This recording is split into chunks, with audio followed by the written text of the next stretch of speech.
بسم اللہ الرحمن الرحیم، دس از علی فرام لرن ٹی وی۔ آج ہم بات کرتے ہیں اقرار الحسن کے بارے میں۔ کیا اقرار الحسن نے ٹھیک کیا یا غلط کیا؟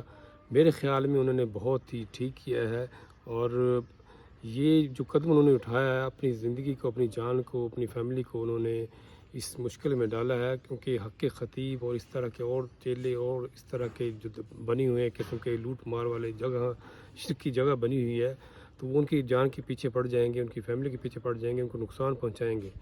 تو یہ انہوں نے ایک بہت ہی بہادرانہ قدم اٹھایا۔ یہ قدم جو ہے ہماری علماء اکرام کو، مولوی حضرات کو اٹھانا چاہیے تھا، کیونکہ شرک کی انتہا ہو گئی تھی۔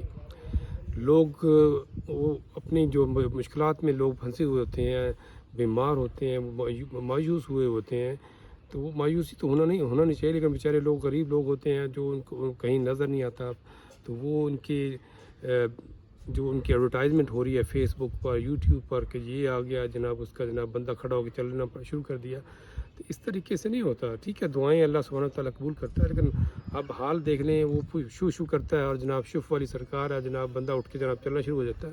یہ ہم کس صدی میں پھر رہے ہیں؟ اس طریقے سے نہیں ہوتا۔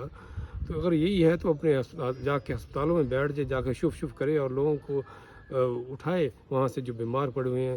تو یہ بہت زیادہ زیادتی ہے۔ اقرار الحسن کا ساتھ دیں جتنا زیادہ ہو سکتا ہے۔ میں یہ چاہ رہا ہوں کہ گورنمنٹ لیول پر بھی اس کا ساتھ دینا چاہیے۔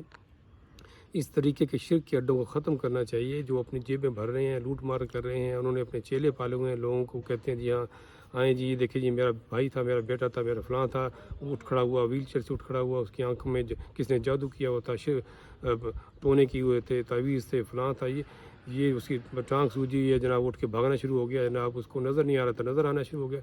یہ معجزات، یہ کیا یہ شرک ہے بالکل۔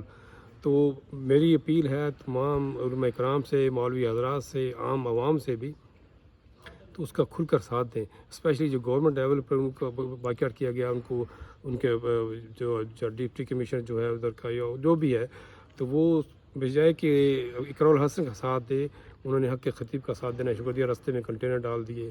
تو یہ بہت زیادہ غلط ہے۔ ملک پاکستان کے اندر ایسا نہیں ہونا چاہیے، کیونکہ ہمارے ملک پاکستان کے اندر بہت زیادہ لوگ جو ہے اس کو فالو کرتے ہیں۔ تو اس طریقے سے آزادانہ اپنی رائے دینی چاہیے۔ یہ جو حق خطیب ہے اس کا بائیکاٹ کیا جائے، ملکی لیول پر بھی، انفرادی لیول پر بھی، تاکہ ہم اس شرک کو روکیں۔ ہر بندے کا ایک حق پہنچتا ہے، حق ہے کہ اس شرک کو روک کے اپنا ساتھ دے اور اقرار الحسن کا ساتھ دے۔ گورنمنٹ لیول پر بھی اس کا ساتھ دیا جائے۔ اپنا اور اپنی فیملی کا خیال رکھیں، اس طریقے سے کچھ ہتھ کنڈوں سے بچیں۔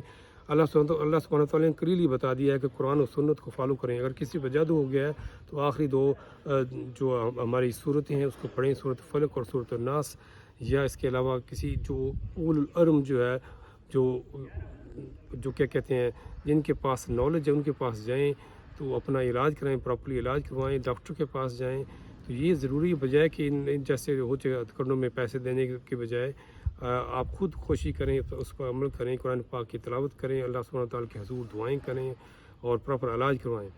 تو اس طریقے سے میری اپیل آپ سب لوگوں سے، اس طریقے سے بچیں۔ اس طریقے سے اور بھی جو اچھے ہتھ کنڈے بنے ہوئے ہیں وہ ان کے پاس نہ جائیں۔ پلیز اپنا مال اس میں خرچ نہ کریں، اور سب سے بڑھ کر اپنی آخرت نہ خراب کریں۔ آپ کی آخرت بھی خراب ہو جائے گی اس کے اندر۔ شرک جب شرک جو ہے ظلم کبیرہ ہے، یہ اس کی بچت نہیں ہوگی۔ شرک جو ہے جو اس معاف نہیں کیا جائے گا، اللہ سبحانہ تعالیٰ نے کلیئرلی بتا دیا ہے۔ تو اس لیے میں کہتا ہوں قرآن و سنت کو فالو کریں، اپنے فیملی کا خیال رکھیں، میرے چینل کو سبسکرائب کریں۔ السلام علیکم ورحمۃ اللہ وبرکاتہ۔